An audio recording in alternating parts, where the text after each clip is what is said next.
Welcome to Education Matters, presented by the Public School Forum of North Carolina. I'm your host, Dr. Marianne Wolf. This week, we're joined by the 2025-26 Burroughs Wellcome Fund North Carolina Teachers of the Year. These outstanding educators have been recognized for their dedication to students and contributions to their school communities. And today, we'll hear about their inspiration, experiences, and hopes for the future. We are so pleased today to be joined by Rachel Candaso, the North Carolina Teacher of the Year from Wellcome Middle School in Pitt County Schools, and the following Regional Teachers of the Year: Hannah Moon from Laney High School in New Hanover County Schools, Tamika Farmer from GW Carver Elementary School in Edgecombe County Schools, Dr. Anthony Martin from East Columbus Junior and Senior High School in Columbus County Schools, Chanel Jones from Broadview Middle School and Alamance-Burlington School System, Taylor Bomar from Greenlee Primary School in Mitchell County Schools, Lydia Sale from West Elementary School in Swain County Schools, Yolanda Kilgo from Wingate Elementary School in Union County Public Schools, and Lindsay Phillips, the Charter School Teacher of the Year from Mountain Island Charter School. Welcome to all of you. We are so pleased today to be joined by our North Carolina Regional Teachers of the Year and our North Carolina Teacher of the Year. Welcome to all of you. I'd love to start out by asking you, what drives you as an educator? What inspired you to pursue this path? And what do you wake up thinking about every day as you take on this such an important role? Rachel? For me, what drives me to be an educator is that I view education as the one pathway that every student has access to obtain their success. And so for me personally, education was the only way for me to rise above a low-income Title I background. And so I used my education as a tool to go to college and then to get a great job. And so I want students to see that it is such a valuable tool for them as they explore their career once they graduate high school. Thank you. Anthony, what motivates you? Well, I always see education as a door opener. And when I see what happens to my students when they get the knowledge and it opens doors for them, that's always been amazing to me. So for me, it drives me to help open doors for my students. Thank you. Hannah? Well, I teach the big kids, so I teach in high school, and I think that even those upper grade kids need someone who is a spark of joy in their life every day. You know, we never know what kids are going through, and every day when I wake up and I'm happy to open my classroom door every day, I think I'm going to bring joy to some kid's life, and then maybe they will take some joy and spread that on. So, kind of like Yolanda said, the ripple effect of a good teacher is always there, and I'm going to try to spread that good ripple and that ripple of greatness out into the world every day. Thank you. Chanel? Just kind of how Lydia said as well, I'm a third generation teacher. And I think what motivates me the most is just being able to see their faces every day and motivate them to figure out who they are. I teach sixth grade. So when they come in, they are a ball of hormones and emotions and trying to figure out who exactly they are. And that is what I love the most, is helping them navigate through that and to figure out who they are as people. Because I think as you get older, learning who you are definitely spearheads where you want to go in life. So if I can start that early on in sixth grade, that motivates me every day to see their faces. I love that. Oh my gosh, I want to be in each of your classrooms. I'd love to shift gears a little bit now, but you've already mentioned some of this about how you work to foster a positive, inclusive learning environment for all students. Why don't we start with Tamika on that? Yes. So one way I foster a positive environment is every day, the first 15 or 20 minutes of our day, we do what we call community circles. And this is where the entire class, we sit together in a circle and it creates a sense of community.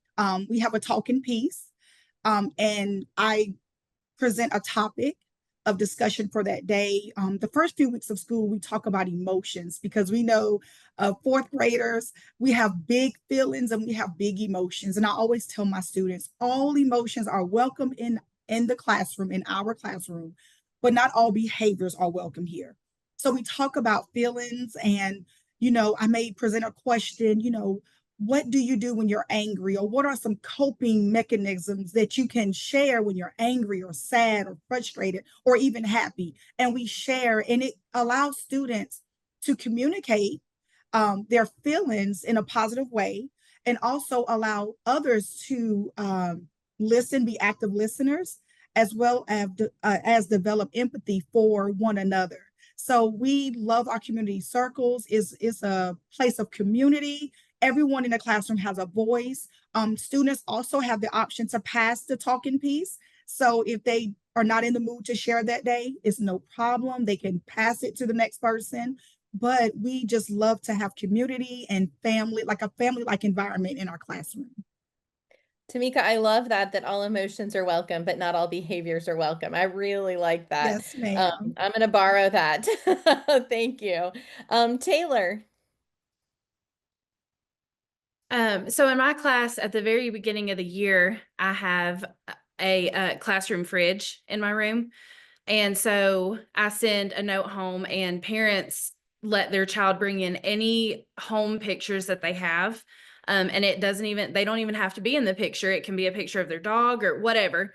And so the first week of school, we cover that fridge and their pictures from home, because I think the most important part is building relationships. And so I want to build that relationship and let them know that what is important to them outside of school is also important to me. I don't want them to think that I only care about them if they are making 100s in math or reading the highest level of whatever book. I care about them as individuals, and their likes and their passions outside of just our normal academic setting. And so, like Tamika said, just creating that family and that sense of community within my room, really, especially this year when the hurricane hit and we were out of school for a month. You don't realize how much love and deep connections you make with those students until you go through something like that. And when you see them out in the community after when we've all finally dug ourselves out of our driveways, and they're running up to you saying, I knew Miss Bomar would come see me. I knew she would bring me whatever. I mean, you just realize the importance of building those relationships and the family that you're creating, especially when you go through something like that. And so I just want them to know that I love them outside of academics. Thank you, Taylor. Lydia. Oh, Taylor, you got me teary now. I know. It was amazing. So we start with 3 affirmations every single day in our morning meeting. We say, I am safe, I am loved, and I can do hard things. In the first few weeks of school, we dig into what those truly mean, because if kids don't feel safe in their classroom, in their school, then they're not going to learn. If they don't feel loved, they're not going to learn. And we talk about being able to do hard things because I want them to own their confidence and to value the contributions that they bring to the classroom, even though they're different from their peers. So whenever they own that confidence and they start to feel this sense of belonging in our classroom, you just see their learning explode. I changed my verbiage in the past 2 years from I'm so proud of you to saying, are you proud of yourself, or did you work really hard on that? And that shift, that small shift, has made a huge difference because kids are starting to own their work and to really own their learning. So much wisdom in this group. Oh my goodness. Yolanda. For me and the population that I teach, it is so important for us to also give them exposure to a lot of different opportunities to explore different cultures, different backgrounds, different beliefs, different everything, for them to foster that empathy and that understanding of we are different, but we also have the same struggles, and we're going to have the same struggles in our classroom. I love reading Mem Fox's Whoever You Are to start my school year off. I'm also in K2 land, so teaching kindergarten and first grade. it is very much so important to me that every student walks in and understands that we might look different and we're going to celebrate our differences. But in this classroom, we are all going to experience the same trials and tribulations. And within those trials and tribulations, who we really are as learners and as human beings is going to come forth and manifest. Just to Lydia's point, I'll ask my students before we start collaborative work, is this too tough? And they'll say, it's not too tough. We don't give up. I got strategies. It's in my DNA. And then they look at each other. And again, we spent that time getting them to understand what that means is who you are. I don't need to give you that. You were born with it. And they'll look at each other and they'll say, I'm not above you. I'm not beneath you, but I'm right here with you. And as kindergartners, they understand what that means. We have different beliefs. We have different backgrounds. But in this classroom, none of us know yet what a story problem is. So we're going to have the same struggle as kindergartners, and we're going to get through it together. And we're going to celebrate those successes as a class and as a class family. And everyone in my class has a place. They feel seen and heard. Their interest is highlighted, and they know that they're a huge part of our class family. So yeah. Thank you, Yolanda, and thank you for sharing that. I also love that book by Mem Fox, so thank you. Lindsay. This is an awesome Teacher of the Year family, so I just needed to say that because I have sweaty eyes over here again. But so for me, you know, I start the big school day for them. I am their first experience with big school. And I feel like for me, not only is it important for me to build relationships with my kids, but their parents. For some parents, I mean, this is their first time sending a child off to school. And as a kindergarten mom myself this year, my child was right down the hall, but someone else was loving on her for 7 hours of the day. And so building trust with parents is a huge way that I try to foster that environment also in the room. We start our day every day with a morning meeting, and we come in and we may talk about the problems from the day before. Might be somebody didn't share the swing on the playground, but we learn problem solving very quick as 5 and 6 year olds. I just really appreciate that. Thank you all for taking the time to share that, because I think it just helps all of us imagine your classrooms, and you really brought us right there with you. Thank you so much. We will continue this conversation after the break.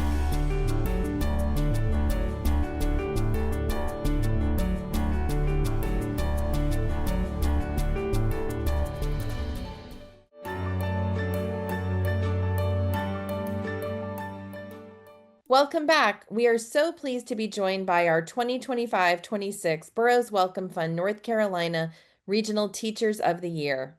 We often have people that are in our state or in our communities who may not have a direct tie to our local public schools. So I would love to hear from Tamika, Yolanda, and Lindsay. What would you like a member of the community with no direct tie to local public schools to know about the roles that our schools play in our communities? Tamika? I would like those people to know that we are important, we are professionals, we are making a difference, and we are here. We want to be seen and we want to be heard. We want them to know that we're not just babysitters, but we are really shaping lives. We are making a difference each and every day, that we give so much of ourselves that sometimes we don't have time for our own families. We don't have time for ourselves. We really give until we cannot give anymore. But we want them to know that we are making a difference, that, you know, they send their students, their children to us for a reason and for a purpose. And so we just want them to know that, you know, we're here, and we don't want them to think that, you know, we don't care about our jobs or that we don't love what we do, but we do. We are compassionate, we are loving, we work just as hard as anyone else in the community, but we are definitely making a difference. So they may not understand what we do behind those, I call it 4 walls of the building, but so much happens in the classroom that help to shape the future. Like, we are pretty much raising our future and instilling into our future. We're shaping the way we want our world to be each and every day. Like the power is in our hand almost, you know? So they may not always know everything that we do, But what we do, we love what we do, and we're compassionate. We are professionals, and we do care about kids, about students and their well-being. Thank you, Tamika. Yes. Yolanda? What I would say is, to piggyback off Tamika, I think we are more than just bodies in the classroom teaching lessons, okay? We are, for a lot of students, especially I teach at a Title I school like many of my teammates do, we are lifelines. I am a lifeline for many of my families in the community, many of my students in my classroom, and even students and family members that have left me for years. They need us. We represent hope. We represent the hope of our future. We represent so many things. We are nurses. We're all the things that we're missing in our schools, that we're sharing all these different roles. I am a nurse. We all are nurses. We are counselors. We are advocates. We are the go-between between getting resources and materials before our families that are in need. We are much more than delivering lessons. Our students are much more than just scores and all of these different things. They are, our students are going to be what goes out into our community and shape what happens in our future. We're building up our leaders. So please understand that what we do in our classrooms are so important. It is so vital. It is so beneficial. Please find a way to donate, volunteer your time, your energy, see what's going on in our schools, build that partnership. Because our students need you, our communities need you, and educators, we need you. It's not all the time always about funding. Sometimes we need support, and that can come in a lot of different, we need our money. Okay, but we also need those connections. Sometimes I just appreciate those partnerships that kind of take the load off of us, because we are in a profession where we don't get to go home and turn it off. It is always on. Somebody always needs us, and we're always thinking about ways that we can continue to support. So if our community, if somebody doesn't know about our schools, please come in, come see how you can help and support, because we are much more than just looking at a curriculum and reading off a page every day. And Yolanda, I know that's also important for our policymakers, right? At the local level, but also at the state level. We love when our legislators and others visit our schools, and we do an annual Bring Your Legislator to School Day that actually Teachers of the Year help start in conjunction with us. And I know that is such a rewarding experience for everyone, for people to really see what's going on. So I appreciate that reminder. Lindsay, you're the last one on this about what do you wish people realized about the role local public schools play in your community? One thing I think I would like to drive home is we're human too. And so when we walk into our classrooms at 7:30 in the morning, all of our struggles as humans, as parents, as teachers, they have to stay outside the door. And we have to come in every day ready to go. Put a smile on, solve problems, be a nurse, be a counselor. We wear many hats. And I don't think people that don't have a tie with the school system realize that. As somebody already mentioned, we don't turn things off. I wake up at 3 o'clock in the morning and I think of something. Oh, I got to do this. I should have done this. And I'm jotting it down so I can make sure that when I go in just a couple of hours, that I'm ready to take care of that. So I think I would just like for people to know we are human and we're not just teachers. We wear many hats and we do many jobs, but ultimately we do what's best for kids. After the break, this week's final word.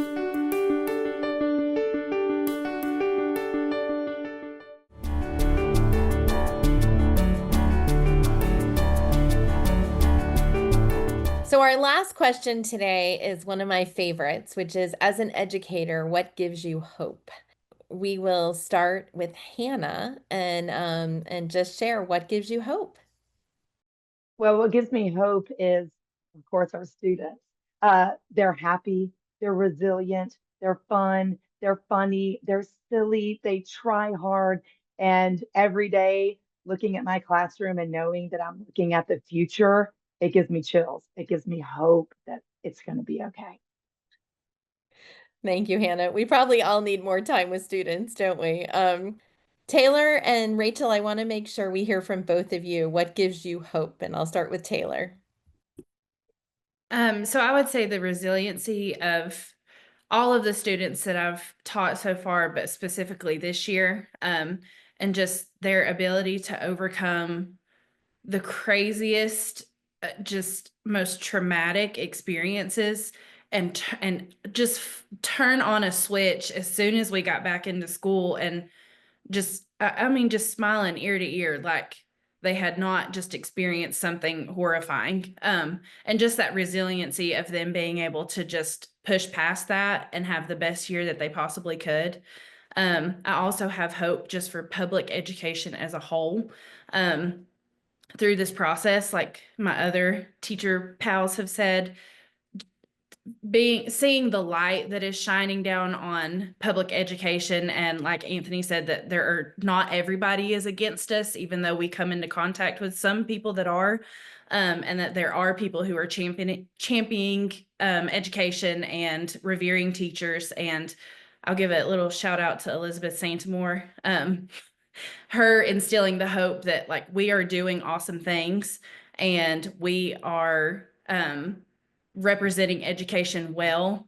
She just brings hope to me every day because she's so positive through this whole process, and just how awesome and joyful she is, instilling hope in each of us has been amazing to see. Thank you so much. And Rachel, what gives you hope? My students, of course, give me hope, especially this year. They have just been what has been my like shining light.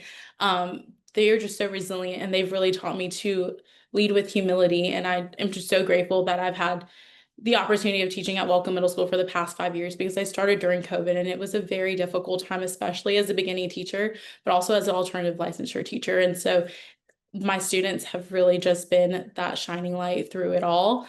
And then more recently, just our governor, our state superintendent, the people on this call, we have the opportunity to really collaborate with people who value our voice. And that gives me hope that we have a really rare chance to just advocate for public education in a way that is not only just telling our story, but also enacting real change. And so I'm very excited for what the future holds for our team. Lydia? I would just piggyback off of what Hannah said, and I would say our students give me hope. And the fact that we are raising new generations of thinkers, and that we have the tools and the resources available to us to make sure that they can see success and define what that looks like for them. All of the different career paths that are offered now, and the way our schools are preparing students to enter these career paths, that gives me hope. Thank you so much. Chanel? Like trying to keep myself together over here. I believe I have to piggyback off what they're saying. Like my students, every day they walk in, and I know the adversities that they face. I know what they are dealing with at home. And when they step in the building, they still have a smile on their face. They're still helping the next person beside them. And even when the littlest thing of just handing someone a pencil, knowing that a lot of times that's that child's last pencil, and then they secretly have to come to me and ask me for a pencil, but they want it to help someone else out. Just seeing how much they love and how much love they have to give, I cannot wait to see what they do with that as they get older, because they are our future. And I'm very proud to say the babies that I have in my classroom, the babies I've been able to meet, it's going to be an amazing future. And I can't wait. And I pray that I'm a part of it. Well, thank you all so much for being here. Each of you gives me hope. And I'm just so grateful for what you do every single day and every year for the kids that are part of your world. And so thank you so much for joining us. Thank you for taking time with us to learn and think about education. That's all for today, and we'll see you next week.